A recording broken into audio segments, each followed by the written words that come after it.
Hello everyone, स्वागत है आपका अपने यूट्यूब चैनल आरपीएससी गाइडेंस में। आज के इस वीडियो में देखेंगे कि रंध्रीय गति के सिद्धांत कौन कौन से हैं और किस प्रकार इन सिद्धांत के द्वारा जो होती है रंध्रीय गतियाँ होती है। ठीक है, तो इसमें हम बात करेंगे कि प्रकाश संश्लेषण का सिद्धांत, स्टार्च मांड का सिद्धांत, ठीक है, स्टार्च शर्करा का सिद्धांत, ठीक है, और तीसरा सिद्धांत हम देखेंगे कि पोटेशियम सक्रिय आयन का सिद्धांत क्या होता है। ठीक है, तो ये जो पोटेशियम वाला जो सिद्धांत होता है ये सबसे इंपॉर्टेंट है और एग्जाम में पूछा भी जाता है। ठीक है, तो आप वीडियो को पूरा देखना और वीडियो से आपको अगर ये क्वेश्चन समझ में आते हैं तो वीडियो को लाइक करके चैनल को सब्सक्राइब जरूर करना। ठीक है, तो हम वीडियो को शुरू करते हैं। तो रंध्रों की गति या इसके खुलने तथा बंद होने की क्रिया जो के संदर्भ में जो होते हैं अनेक सिद्धांत दिए गए हैं। तो कुछ महत्वपूर्ण सिद्धांत जो है निम्न प्रकार हैं। पहला सिद्धांत आता है हमारा प्रकाश संश्लेषण का सिद्धांत। तो रंध्रीय गति का फर्स्ट सिद्धांत हमारा कौन सा है? प्रकाश संश्लेषण का सिद्धांत।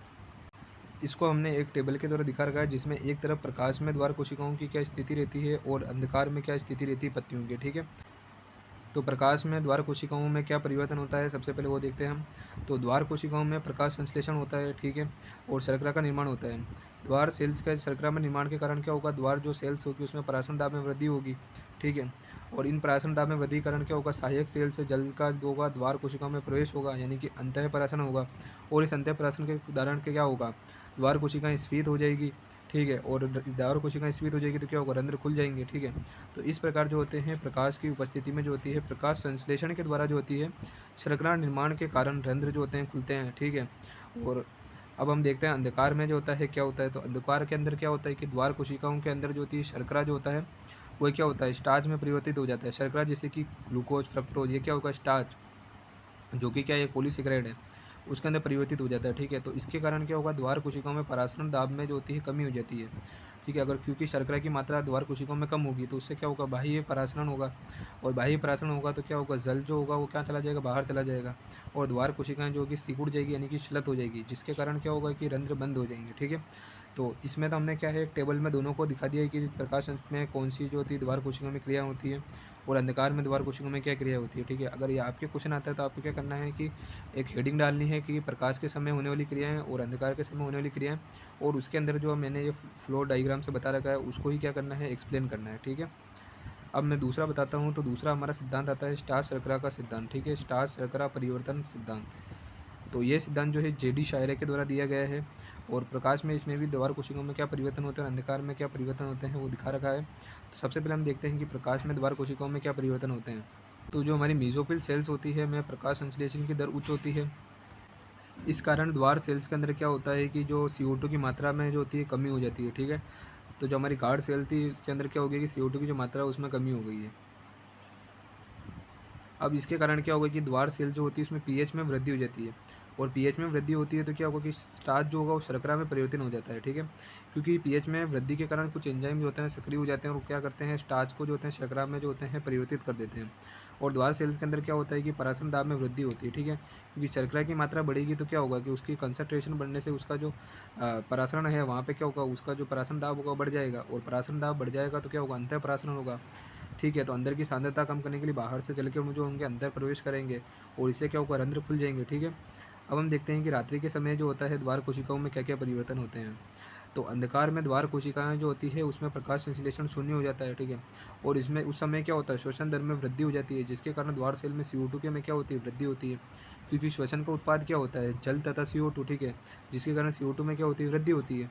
अब हम देखते हैं कि CO2 की वृद्धि से क्या होता है। तो CO2 में वृद्धि होने से द्वार सेल्स का पीएच जो होता है कम हो जाता है, और कम पीएच पे क्या होता है? अम्ल का निर्माण होता है, जिसके कारण क्या होगा? शर्करा जो होगी स्टार्च में परिवर्तित हो जाती है। अब शर्करा स्टार्च में परिवर्तित हो जाती है तो बाह्य परासरण होगा, क्योंकि वहाँ पे शर्करा की कंसंट्रेशन जो हो रही है वो कम हो रही है।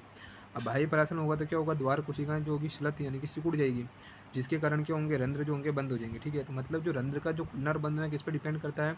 द्वार कोशिकाओं की जो स्फीति अवस्था है उस पर डिपेंड करता है।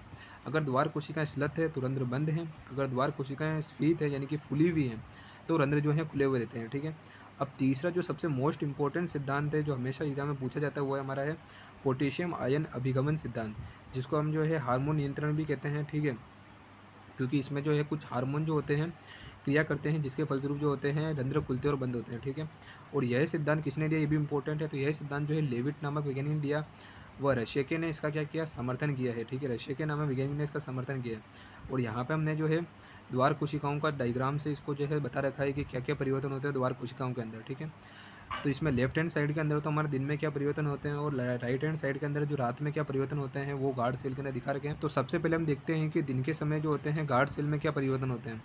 तो दिन के समय जो स्टार्च होता है वो हमारे क्या होता है मेली कमल में जो होता है परिवर्तित हो जाता है, और मेली कमल का वियोजन होने से क्या बनता है मेलेट आयन और क्या बनते हैं हाइड्रोजन आयन बनते हैं। और ये हाइड्रोजन आयन क्या होते हैं जो ये द्वार कोशिका होती है उससे निकल कर क्या चले जाते हैं सहायक कोशिका में चले जाते हैं, और सहायक कोशिका से क्या होते हैं पोटेशियम आयन जो होते हैं अंदर प्रवेश कर जाते हैं।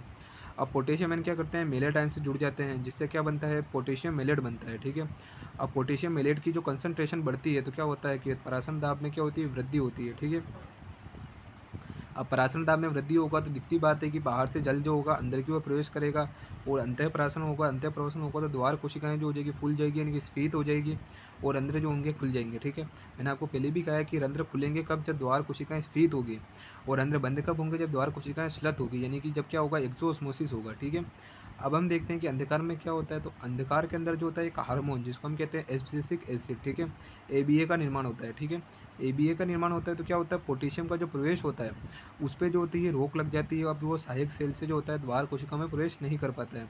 अब पोटेशियम के रोक होने पे क्या होगा पोटेशियम मिलेट का जो होगा वियोजन होगा जिससे जो होगा मिलेट आयन बनेगा और पोटेशियम आयन बनेंगे। ठीक है, अब पोटेशियम आयन क्या करेंगे वापस जो होंगे द्वार कोशिकाओं से सहायक कोशिकाओं के अंदर जो हो जाएंगे ट्रांसपोर्टेड हो जाएंगे, और जो मिलेट आयन है वो क्या बनाएगा हाइड्रोजन आयन जो होंगे सहायक कोशिकाओं से द्वार कोशिकाओं में प्रवेश करेंगे जिससे वो क्या करेगा मेलिक एसिड का निर्माण करेगा जिससे क्या होगा परासन दाब में फिर से कमी हो जाएगी। ठीक है, अब परासन दाब में कमी होगी तो द्वार कोशिका क्या होगी श्लत हो जाएगी क्योंकि क्या होगा इस समय एक्सोस्मोसिस होगा। ठीक है, और क्या हो जाएंगे रंध्र बंद हो जाएंगे। ठीक है, तो इस प्रकार से जो होते हैं सक्रिय पोटेशियम आयन सिद्धांत जो होता है उसके अनुसार जो होते हैं रंध्र खुलने और बंद की जो होती है क्रियाविधि होती है। ठीक है, अब इसको हम देखते हैं कि प्रकाश में द्वार कोशिकाएं क्या होती है और अंधकार में क्या होता है। इसको हमने क्या कर रखा है एक टेबल के माध्यम से समझा रखा है। ठीक है, और ये ध्यान रखने वाली बात है कि जो एब्सिसिक एसिड है उसको हम क्या कहते हैं स्ट्रेस हार्मोन भी कहते हैं। ठीक है, अब प्रकाश में द्वार कोशिकाओं में क्या परिवर्तन होते हैं।